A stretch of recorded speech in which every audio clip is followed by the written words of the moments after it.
Kyagulanyi atukoze bubi. Era mushelo saba Katonda nyambe nimekuwera osho. Nagamba Dr. Sasa Simon Muyanga Lutaya n'abakufaanana Kyagulanyi abakoze bubi gwe nani? Kubanga fa abamuwagira tannatukolako bubi. Kakati simanyi abakoze bubi gwe nani? Era okufuluma kwa Kyagulanyi eggwanga like kukumazeemu kutya amaanyi mu revolution. Twayongera okutegeeza Simon Muyanga Lutaya nti okufuluma kwa Kyagulanyi eggwanga it is part of revolution. Gwe bw'oba tonnakimanya ng'olaba Kyagulanyi akukoze bubi akumenye nnyo omutima gw'osobola okufiitinga mu kifo kye, osobola okuyimirira n'okola ebirowoozo bye ebirungi byennyini by'oyagala Kyagulanyi akole, nawe kennyini osobola okubikola kubanga saawa zino tuli mu revolution. Omuntu yenna ajja asobola okuteekinga revolution n'agijja ku Kyagulanyi n'agitwala mu maaso. Kyagulanyi nga bwe yagijja ku Besigye n'agikulembera, nawe osobola okugijja ku Kyagulanyi n'ogikulembera. Obo kitegeera gwe bw'olaba nti revolution yakulemerera n'osalawo wegatte ku Museveni, tweyongera okutegeeza nti ne Museveni yawaŋŋangukako. Museveni mu 1971 yawaŋŋanguka ng'Amina amaze okukwata obuyinza. Era bwe yawaŋŋanguka yawaŋŋangukira Tanzania. Tanzania mu 1973 n'atendwawo ekibiina kya Fulunasa ng'akitonderawo Tanzania tiyali mu ggwanga Uganda, yali mu exile in Tanzania.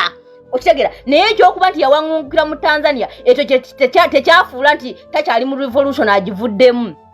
Oyo Museveni yennyini gw'otukuba mu maaso era gw'olaga nti mugezi nnyo, naye kennyini ekibiina kya Fulunasa ekyamutandikisa obuyekera mu ggwanga Uganda yakitandikawo ali mu exile, ali mu buwaŋŋanguse Tanzania mu 1973. Oba okitegeera era n'akomawo mu 1979 Museveni kennyini n'akomawo mu ggwanga Uganda. Era bwe yakomawo mu ggwanga Uganda mu 86 n'akwata obuyinza. Okitegeera ne revolution yali agitambuliza Tanzania ewa Nyerere. Oba okitegeera ekintu ekyo genda wane South Africa, Thabo Mbeki yaspendinga emyaka 28 in exile. Era yali mu nsi ez'enjawulo nga kuli Switzerland, Nigeria ne UK. Thabo Mbeki owe South Africa yamala emyaka 28 mu buwaŋŋanguse era n'akomawo mu 1999 n'afuuka president wa South Africa. So what are you saying? What are you saying nti okuwaŋŋangukira okugenda mu buwaŋŋanguse ate Kyagulanyi tanabagambako nti yagenzeko mu buwaŋŋanguse? Mwamufunye bubi yabagambye agenze ku mirimu emitongole egitwala revolution mu maaso.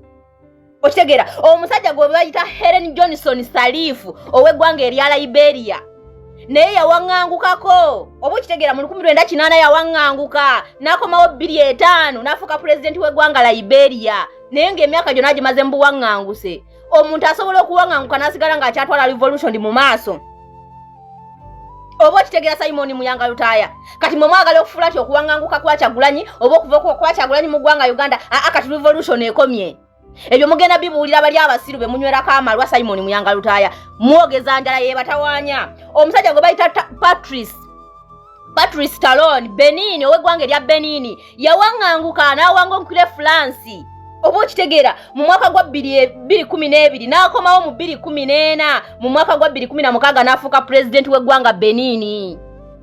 So ani gwolimba gwofuulinga gwogamba nti Kyagulanyi bw'aba afulumya eggwanga era n'obwo obuTV bwamwe obwo bu BBS telefayina buki bwe busiibwa bwogera eby'ekidongo mu Kyagulanyi eggwanga limulemeredde agenze mu ggwanga simanya afulumya eggwanga limulemeredde. Museveni bwe yawaŋŋangukira Tanzania eggwanga lyali limulemeredde kubanga yamanya nti mu ggwanga Uganda mu kaseera ako yali tasobola kukolera mu strategy ezisobola okugjako gavumenti bajja mukwata.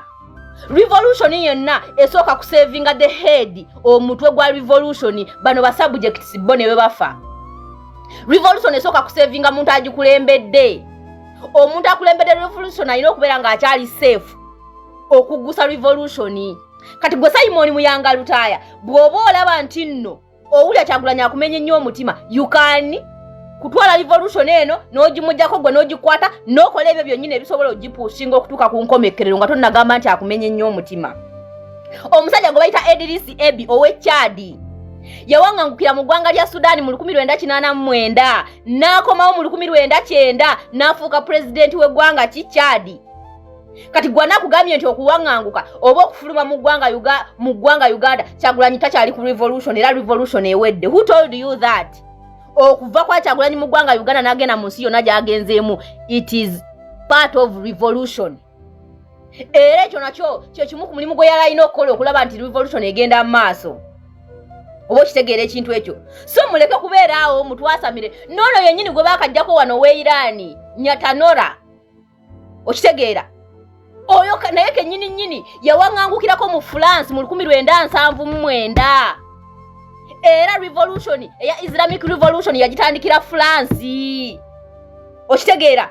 Nakomawo n'afuuka supreme leader w'eggwanga Iran, era yabadde afuga Iran right now, naye nga Islamic Revolution yagitandikira mu France mu 1979.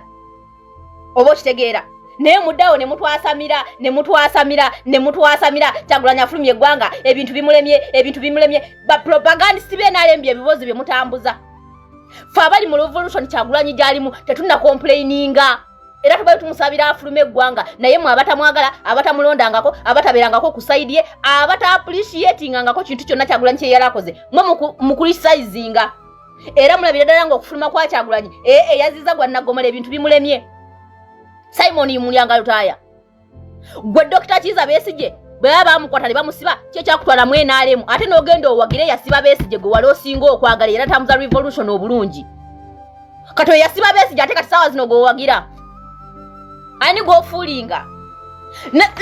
Besigye bw'aba ali mu kkomera ng'era olaba nti era tamuza revolution ennungi. Nelson Mandela bamusiba emyaka 27. Naye abaali bamwagala era abaali bamukirizaamu ate tebagenda ku side y'abala abaali banyigiriza Nelson Mandela, abaali basibye Nelson Mandela mu kkomera. Nelson Mandela bwe yava mu kkomera emyaka 27 gye yamala mu kkomera yakomawo n'afuuka president w'eggwanga South Africa. Gwe kyekikukwata ate ogenda owagira asibye Besigye ate ng'olaga nti Besigye omukirizaamu nyera yasinga okutambuza revolution y'ennungi. Simon Mulyanga Lutaya tuggyeko enjala n'amalwa. Omanyi mutuula ku TV obwo bu YouTube channel bamwe ne muleega engumbe enkadde, kumbe enjala yeeboogeza. Bw'oba olaba nga Besigye ye yatambuzanga bulungi revolution, you can take that idea of Besigye no continuing with revolution kubanga Kyagulanyi bwe yagenze revolution teyatutte change. Ugandans we still need change. Kyagulanyi bw'aba yagenze nga bimulemye, you can start wakomye. Osobola okutandikira wakomye. Obo kitegera mutujjeko amalwa busajjamu obukulu nti mwasoma, simanya mwasoma nnyo nnyo ebitabo, mwasoma naye mwasoma busiru. That is being hypocrites. Ekyokuwaana Besigye naye nga Besigye ali mu kkomera. So badde yagala Kyagulanyi abeere mu ggwanga na Uganda naye akomekerere mu kkomera. Revolution etaasa agikulembera. Okitegeera. So Kyagulanyi abadde alina okusooka okuva mu ggwanga Uganda to make a new strategy. Kubanga abantu bonna balwanisiza peaceful revolution, abalwanyisa abantu abamenyi b'amateeka abayeekera baba balina kukwata ekkubo lya mirembe. Ate baba balina okusooka okubeera safe before nga tebannatwala revolution mu maaso. Okitegeera.